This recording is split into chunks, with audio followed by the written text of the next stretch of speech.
Hey everybody, it's Mark Arnstein, Remax Hallmark, and of course, livingnorthtoronto.com. This is our latest vlog, and today we're going to be talking about the government's new rental incentives.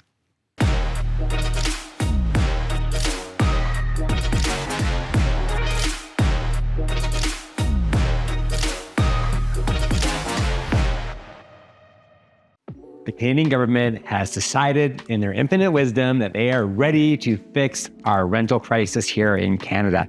How are they going to do that? They're going to infuse $15 million into a new rental program. So I'm not exactly sure how spending $15 million is actually a good idea and how that's going to solve our crazy rental crisis problem in Canada. But you know the government, spend more, helps solve problems. Does it really? Think about this for a second. They're talking about the housing market right now, that it's going to rebound when they start to lower rates later on this year. Well, we're already seeing right now at the lowest levels of inventory that we have seen in the Canadian real estate market in an extremely long time. As an example, right here in Lawrence Park North, there are only currently 12 listings on the market. What's happening right now is immigration is still coming in extremely strong. There's over about 1 million people are expected to come into Canada over this year. So my question is, where are they all going to live? Where's all this new infrastructure going to come from?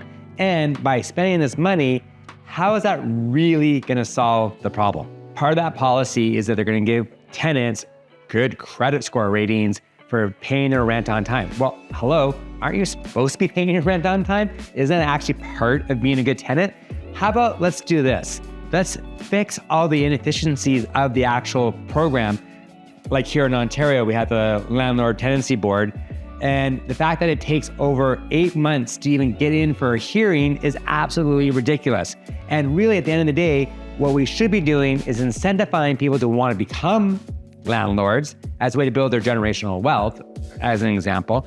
On top of that, if someone does go into delinquency and is not paying their rent on time, shouldn't you, as the landlord or the homeowner, be able to get rid of that person in a timely manner so you can get someone in who actually will pay their rent on time and be a great tenant? If the government really wants to solve this problem, how about look at the idea of becoming a joint venture project with a developer or builder? The Canadian government is the largest holder of freehold property in the entire country. They are sitting on all these sites.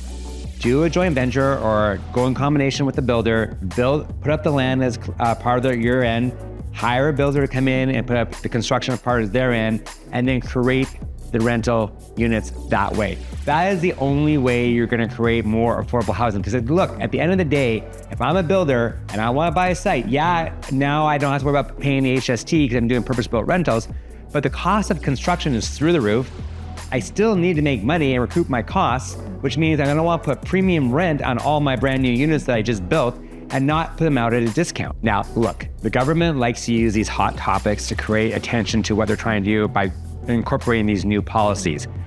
But at the end of the day, there's only 2 ways you're going to be able to solve this issue. One, I already mentioned earlier about doing joint ventures with developers to create affordable housing. That's option number 1. Option number 2, and I don't really want to say this, but I think it's something that they have to take into account quite seriously, is they have to look at maybe start reducing the number of people coming in for immigration purposes into Canada. And the reason why I say this is because if you have constantly that many people coming into the country, they all need a place to live. So they're either going to do one of 2 things. Either going to buy real estate, which is going to continue to drive the prices up even higher, or they're going to want to rent property, which is also going to continue to drive the rental prices up even higher.